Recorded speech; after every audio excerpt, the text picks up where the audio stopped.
Hi friends, আপনারা সবাই কেমন আছেন? আশা করি ভালো আছেন। বাইরে অনেক বৃষ্টি হচ্ছে, তাই আজকে ভাবলাম রুটির সঙ্গে ক্যাপসিকামের তরকা বানিয়ে খাবো। তো ক্যাপসিকামের তরকা রুটির সঙ্গে দুর্দান্ত লাগে খেতে।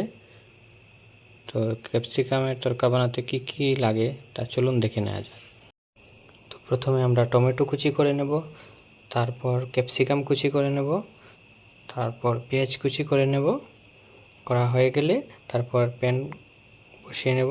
অল্প গরম হয়ে গেলে তার মধ্যে জিরা দিয়ে দেব, তারপর পেঁয়াজ কুচি, ক্যাপসিকাম কুচি দিয়ে হলদি দিয়ে দেব, তার সঙ্গে অল্প পরিমাণ মতো মরিচ, পরিমাণ মতো লবণ, জিরার গুঁড়ো দিয়ে কিছুক্ষণ নাড়াচাড়া করব।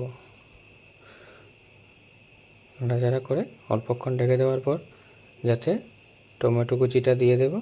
টমেটো কুচিটা 2 মিনিট পর দেব, কারণ যাতে পুরোটা গলে না যায়।